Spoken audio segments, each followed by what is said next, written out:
Eh, en la clase de ayer, antes de que la voz me venciera, nosotros nos quedamos en la parte de los delitos de preterintención o la preterintención como tal. Había que explicar la preterintención, que es sumamente sencilla y ya la hemos tratado varias veces a lo largo de la clase, pero es bueno mencionarla porque fue en el punto donde nos quedamos. Y decíamos que la preterintencionalidad iba a ser ese rubro genérico que iba a aludir a los casos en que la acción desplegada por el sujeto iba a generar un resultado que éste no esperaba. Eso ya lo conocemos perfectamente. Pues el resultado iba a traspasar la intencionalidad y entendiéndose así, por lo tanto, que en este caso dicho de la preterintención, el resultado iba a exceder todo el elemento de la culpabilidad del delito. Ahora bien, para culminar esta partecita de la preterintención, para que se configure el delito de preterintencionalidad, la acción, tanto la acción como la omisión voluntaria, por supuesto, del sujeto, tiene que tener la intención dirigida hacia un determinado hecho que sea dañoso, pues por supuesto que origine el daño, que por tanto es querido, y la realización efectiva de ese mismo hecho dañoso más grave que el que él había pensado hacer. Iba a exceder, por supuesto, la voluntad del mismo agente y el cual debe derivar causalmente del comportamiento intencional del culpable. Ese plus exactamente, así mismo explicado, ese es el plus que caracteriza a la preterintención. Entonces, podemos concluir con uno o dos o tres puntos sencillos para pasar a otro tema de conversación en relación al objetivo específico destinado a analizar el homicidio preterintencional en la propia legislación venezolana. La preterintención tiene un lugar cuando la voluntad se ha dirigido hacia un determinado hecho, pero se realiza uno más grave al previsto o al deseado por el propio actor. Y entonces podríamos decir que, en otras palabras, el daño causado por la acción del sujeto va a producir siempre efectos de mayor gravedad al que éste procuraba causar. Entonces, el delito preterintencional, cuando la intención se ha dirigido a un determinado hecho, pero se realiza uno más grave que el que ha querido causar el propio sujeto, va a señalar nuestro código que el hecho excede en sus consecuencias al fin que se propuso el agente. Eso lo tenemos que tener claro en cuanto al delito de preterintención. Y como segundo punto de conclusión, si se quiere así, para cerrar el tema, el objetivo analizar del homicidio preterintencional con causal en la legislación venezolana, la preterintención debe ser consagrada como un instituto jurídico uno y debe ser, por supuesto, cualitativamente diferente e independiente de los delitos culposos y de los delitos dolosos. Caracterizado ¿por qué? Porque una conducta delictuosa intencional dirigida a causar un resultado antijurídico de la cual se deriva otro resultado más grave que el querido. Y como último punto o tercer punto de conclusión, de igual forma, el objetivo en el cual se buscó analizar los criterios jurisprudenciales del homicidio preterintencional y el homicidio preterintencional con causal, son dos: homicidio preterintencional y el homicidio preterintencional con causal. El homicidio preterintencional, previsto y sancionado en el 410 del Código Penal, en esta materia es necesario precisar los límites entre la preterintención y la culpa. Para que el homicidio sea preterintencional y no simplemente culposo, es necesario que pueda o se pueda demostrar la intención de causar una lesión personal. Y el mismo ejemplo que siempre coloco, la persona que empuja a otra con el propósito de apartarla para no causarle daño o lesión y aquella cae en el pavimento y se fractura la base del cráneo. Habrá un homicidio culposo, pero no preterintencional, porque inicialmente no hubo la intención de causar una lesión personal. ¿Se entiende? Parecieran parecidos, no quiero alzar la voz, se me está escuchando Marlene y Rosimar. Marlene, ¿se me escucha, por favor? Sí, profe, sí se escucha. Porque, les digo porque tienen que tener claro, a lo mejor ya lo tienen, pero yo no tengo la certeza, de que parecieran homicidios iguales o idénticos y las personas tienden a confundirlo. Una persona que empuja a otra y la persona se cae, para apartarla por X o Y razón y la persona se cae, pega la cabeza contra el cráneo, eso sería un homicidio. ¿Qué tipo de homicidio sería, Rosimar y Marlene? Ahora que estamos dos, ¿qué homicidio sería ese? Disculpe, profesor, no de prevención. Ah, fíjese, eso es lo que pasa. Estaba cambiándome de lugar porque cerrando la oficina, entonces me estaba introduciendo al carro. Claro, está bien. Rosimar, ¿me escuchaste? Rosimar tampoco está ahí. Sí, profe, le escucho. Ajá, entonces, recuerden que estamos hablando del homicidio preterintencional, ¿no? Si una persona empuja a otra para apartarla de algo que le va a caer encima, lo que sea, y la persona la empuja y la persona se cae y se golpea la cabeza contra el pavimento y se muere, ¿qué homicidio es ese? Un homicidio culposo. Ah, exactamente. Entonces estamos perfectamente claros, porque mi experiencia me dice que yo le hago esa misma pregunta en el examen y como el tema es preterintencional, inmediatamente saltan y me dicen, el homicidio es preterintencional, profesor. ¿Estamos claros ya? Como en el caso, Ajá. como en el caso cuando uno va manejando en el carro y de repente atropellas a alguien porque atropellas a alguien, que pasó por la pasó por debajo y tú lo atropellaste y te ponen como delito homicidio culposo. Claro. Te presentas como un homicidio culposo. Ah, claro. Es intencional, pero es culposo. Pero no, si es culposo no es intencional, no metan los dos términos, Rosimar, hoy. Por eso le digo que no es intencional, pero sí es culposo. Pero ¿qué sucede en ese mismo ejemplo? Es pregunta de examen, aprovechando esta conversación con ustedes dos. ¿Qué sucede si yo en el examen te pregunto que yo soy Mario Díaz y José Pérez me quitó a mi novia? Y yo quedé súper dolido y molesto con ella y con él. Y entonces un día lo veo cruzar la calle y está lloviendo y está oscuro. Y yo le lanzo el carro encima y le pego y lo tiro en el suelo y se muere. ¿Eso qué homicidio es? Yo puedo decir que yo no lo vi, estaba de noche y estaba oscuro. ¿Qué homicidio es ese? Pregunta de examen. Profe, yo creo que se convierte en un homicidio intencional. ¿Cómo? ¿Cómo? Un homicidio intencional si es comprobado. Si es comprobable, porque si hay un testigo que ve que yo le lancé el carro, es un homicidio intencional. Pero si no hay nadie que compruebe eso, yo puedo alegar que estaba de noche y no había nadie más de tiempo de hacer. Ok, entonces, si yo te coloco eso en el examen, ¿qué colocas tú, Rosimar? En conclusión, uno solo, ¿qué colocas? Un homicidio culposo. Coloca homicidio culposo. Sí, porque está de noche, no veo. Y el elemento de enemistad no cuenta. Enemistad manifiesta. El elemento de enemistad sí cuenta, pero si hay testigos que después de la muerte. Todo. Cuenta porque si hay testigos que de repente después de que lo están investigando, Ah. empiezan a decir, fue a propósito porque mira, sí, le tiene celo porque le quitó la novia. Ah. Fue intencional. Ok, entonces. Usted que el enunciado no dice que hay testigos ni nada de eso, sino nada más. No, pero fíjate tú, es el mismo, yo estoy manejando, estoy de noche, fíjate, porque eso es una pregunta de examen, yo estoy manejando, estoy de noche, casi no se ve, estoy manejando, estoy de noche, casi no se ve, y era un día lluvioso, aparte de eso, no había luz. Buenas tardes, María, ¿cómo estás?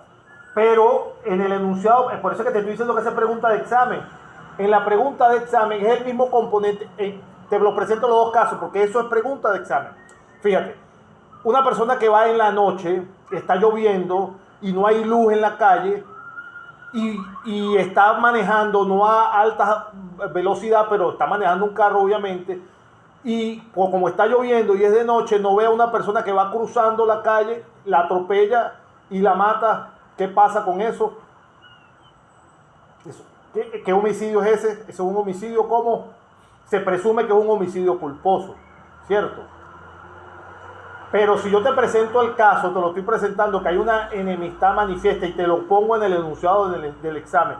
Hay una enemistad manifiesta. Un homicidio intencional. Por eso es que te digo, entonces, por eso es que parecieran cositas normales, pero yo estoy aquí sentado con ustedes y le estoy diciendo, pero eso es pregunta de examen y es sencillo. Entonces, en las preguntas de examen, yo pongo lo mismo que hablamos aquí en clase, pero hay que prestar atención a cómo se me plantea la pregunta.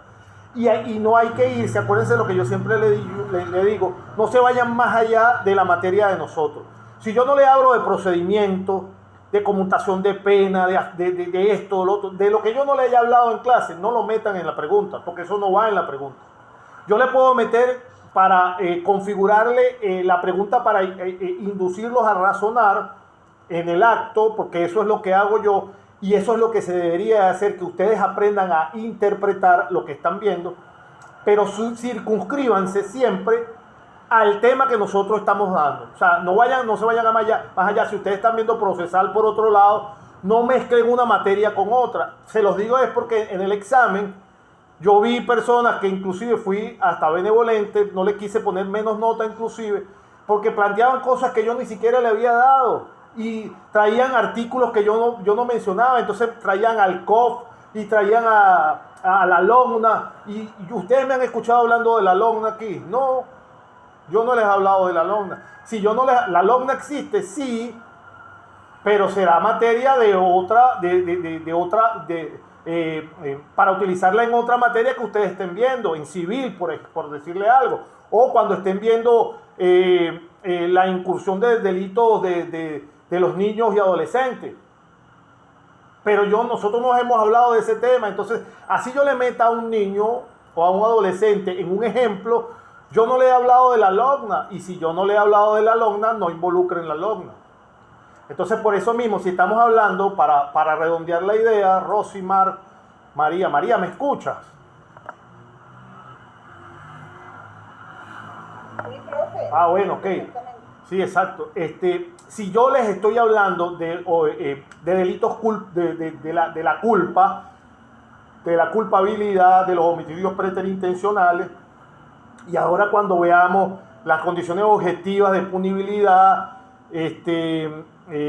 todo lo que es las excepciones que nosotros abarquemos, solo cuando yo plasme la pregunta, dedíquense única y exclusivamente a lo que yo les he dado en clase, no se vayan más allá y no mezclen otras materias con derecho penal 1, que es un derecho penal de conocimiento de toda la denominación y el conocimiento de los delitos como tal, el conocimiento de la tipificación exacta, que uno sepa distinguir perfectamente. De aquí a este curso, en febrero o en marzo, ustedes no van a tener duda, el que se ciñe por la materia y el que escuche todo lo que hemos planteado, no van a tener ningún tipo de problema de identificar ninguna circunstancia de hecho, modo, tiempo, lugar, no van a tener problema en identificar cualquier tipo de delito. No van a tener ningún tipo de problema, porque si se dedicaron a manejar todo lo que estamos dando, estoy seguro que no van a tener problemas para manejar la conceptualización base que les va a permitir desarrollarse mucho mejor dentro del ámbito de lo que le queda en la carrera. Entonces, dicho eso, si te coloco en un ejemplo, en un examen, te hago el preámbulo, había una enemistad manifiesta y por consiguiente estaba muy dolido porque le había quitado la novia y todo eso, y entonces iba pasando de noche, estaba lluvioso y no se veía, no había luz y era imposible que cualquier otra, fíjate todo lo que todos los argumentos que te estoy utilizando, y era imposible en condiciones normales que la persona hubiese podido ver a José Pérez, pero sin embargo lo atropellé.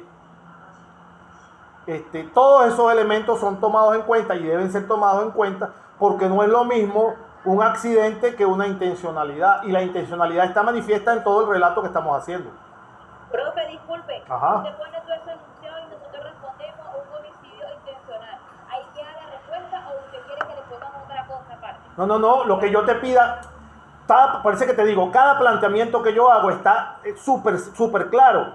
Si yo te digo, indique en el texto, en la historia que se le está narrando o en el texto que se le está narrando, identifique el delito y descríbalo. Entonces, ese es un homicidio intencional. Y es un homicidio intencional porque el homicidio intencional es esto y lo otro. Fíjense que yo jamás le voy a pedir en un examen, a pesar de que ustedes pueden acceder a internet y tienen 24 horas para resolverlo, yo jamás le voy a pedir, anote el artículo tal. Entonces hay personas que tú lo ves que en concordancia con el artículo tal, con el artículo del otro, que yo no sé qué más, enredándose ellos mismos en una serie de cosas que ni siquiera tienen el código actualizado. Y entonces comienzan a meter artículos y el artículo con el artículo otro. No, yo les doy el articulado donde se señala el delito o la excepción o la atenuación para que ustedes vayan identificando en dónde está constituido dentro de la norma penal, en dónde se establece cómo se enuncia el delito como tal. Pero no necesariamente nosotros tenemos que sabernos el número del artículo. Nosotros tenemos que saber, ante un hecho que nos presenten, la definición de lo que se nos está presentando, describirla. Entonces, si yo le coloco o yo le pregunto, describa, analizando los hechos que se le presentan a continuación, ¿qué tipo de delito cree usted que se presenta en esta situación? ¿Por qué? Razone su respuesta. Yo no le estoy pidiendo artículo, yo no le estoy pidiendo esto, sino que uno dice, es un homicidio culposo, puesto que la persona obviamente en la noche era una situación de nocturnidad y estaba lloviendo, la persona no iba a exceso de velocidad, no estaba bajo los efectos de ningún narcótico ni de ningún licor y no había luz en la calle, por consiguiente, oye, era imposible haber visto que la persona estaba cruzando. Esa es la argumentación. Yo no le estoy pidiendo qué artículo es y cuáles son las penas que le producen ese artículo. No. Yo simplemente, tienen que fijarse en el enunciado de la pregunta. Circunscríbanse a contestar simplemente lo que yo le pongo, pero tienen que analizar cada uno de los hechos. Porque si yo digo, ¿en qué artículo se menciona el homicidio? Es distinto, pero no es éticamente responsable que yo les pida artículo por artículo, porque es que ni yo me lo sé de memoria. Por la experiencia sé cuánto, más o menos a veces por dónde va cada uno, pero ni uno mismo se lo sabe de memoria. Pues eso no es materia para evaluar. Lo que sí tienen que saber a ciencia cierta es definir cada una de las acciones, cada uno de las denominaciones, identificar cuándo es un delito y cuándo no lo es, identificar cuándo se atenúa, cuándo se agrava, cuándo es culposo, doloso, cuándo es dolo con culpa, cuándo es dolo eventual, cuándo es un homicidio intencional. Todos los elementos que nosotros conjugamos aquí. Pero, insisto, no se vayan más allá, no traten de abarcar, no traten de llenar 4 hojas y no mezclen una materia con otra. Yo eso se lo he comentado varias veces, pero hay personas que a veces no entienden. En serio, mezclan unas cosas con otras que uno a veces no haya cómo de verdad evaluarlos, porque meten tantas cosas dentro de la respuesta que ellos mismos se enredan solos y uno no sabe cómo evaluarlo. Y uno todavía trata de medio ayudar y trata de poner alguna nota. Esa observación, de todas maneras, voy a tratar de colocársela en grande en el examen, que se circunscriban únicamente a la pregunta y a contestar lo que yo he mencionado. Si yo no he mencionado procedimiento, presentación en tribunales y nada de eso, nosotros no hablamos de esas cosas aquí. Si yo no hablo de nada de eso aquí en clase, no tiene por qué ponerlo en el examen. Yo no les voy a preguntar algo que yo no les dé en clase. Entonces, en líneas generales, para concluir entonces la parte de la preterita. ¿Quedó claro, Rosimar? ¿Quedó claro, Rosimar?